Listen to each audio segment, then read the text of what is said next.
In the last few years, the Mohammedan Muslims have been asserting their religious right to have their women wear the hijab in the Western democracies. Is it really required in their religion?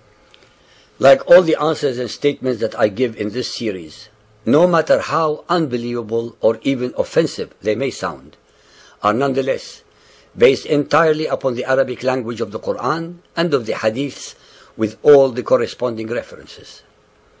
The Arabic word hijab is sometimes translated as veil, but it can also signify anything that prevents something from being seen, such as a screen, a curtain, a wall, or even a hymen. The root of the verb is hajaba, meaning to hide. In the Quran, the term was originally used to mean a screen, a curtain, a divide from cloth, to separate especially the guests from the females of Muhammad's household. The story that explains the reason for this particular alleged revelation of verse 33.53 is mentioned in detail in Bukhari Hadith 8.255 or 8.257. Bukhari Hadith 8.255, narrated by Anas bin Malik, says that he was a boy of 10 at the time when Muhammad emigrated to Medina.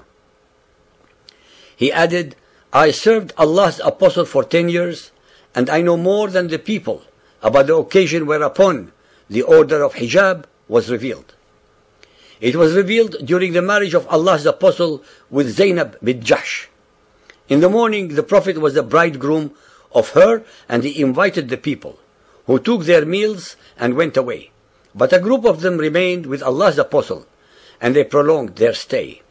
Allah's apostle got up and went out, and I too went out along with him, till he came to the lintel of Aisha's dwelling place. Allah's apostle thought that those people had left by then, so he returned, and I too returned with him, till he entered upon Zainab and found that they were still sitting there and had not yet gone.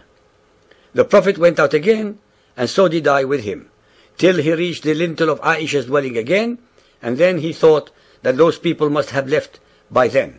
So he returned, and so did I with him, and found those people had gone. At that very instance, the divine verse of al-hijab was revealed, and the Prophet set a screen between me and his family. Chapter 33, verse 53. O ye who believe, enter not the Prophet's houses until leave is given you for a meal, to await for his preparation. But when ye are invited, enter, and when ye have taken your meal, disperse without seeking familiar talk. Such behavior annoys the Prophet. He is ashamed to dismiss you, but Allah is not ashamed to tell you the truth. And when ye ask his ladies for anything, you must ask them from before a screen, hijab. That makes it for greater purity for your hearts and for theirs. Nor is it right for you that you should annoy Allah's apostle, or that you should marry his widows after him at any time. Truly, such a thing is in Allah's sight an enormity.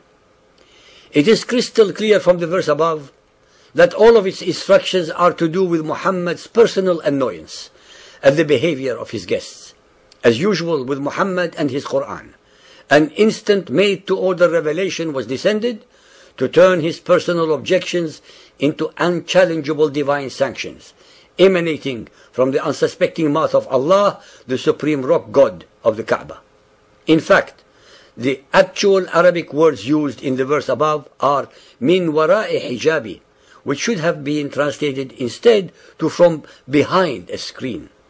By no stretch of the imagination can any intelligent being construe that the verse implies or means to cover the body of the female believer with any special clothing. All it instructs is that there should be a separation between the guest's area of the home of the believers from the private areas. While the idea of the hijab was to create an atmosphere of modesty vis-à-vis the females of the believers, the male Muhammadan exegetes created an incredible set of lies to control women in body, in mind, and in soul, thus making them totally subservient to their will. By what kind of twisted logic can anyone accuse the women of Muhammadan Islam of tempting the men if these men are too weak or stupid to control their sexual predatory appetites and emotions? Using exactly the same perverted logic, one can also accuse Muhammadan men of tempting women and have them wear the hijab instead, especially since the Quran instructs both the men and women believers to be chaste and modest. Sahih Bukhari Hadith 8.257 narrated by Aisha, the wife of the Prophet.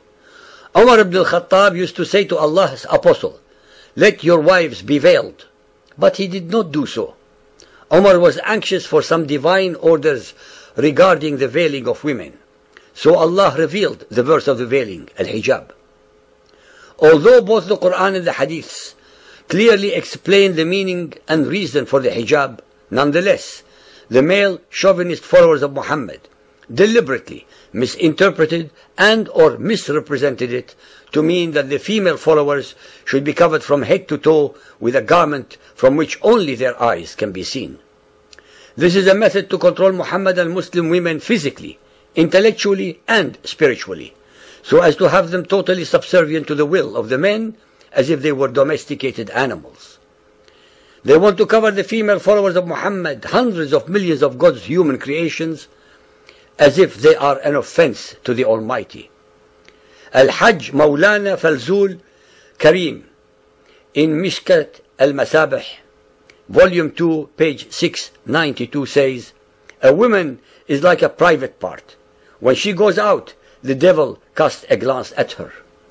That is why the male Muhammadan Muslims want their women covered as if they were genitals. The Arabic word hijab is used in the Quran 4 times only, as in the following verses: 7.46, 17.45, 38.32, 42.51, to describe a screen, a divide, a separator, a curtain, a veil of separation.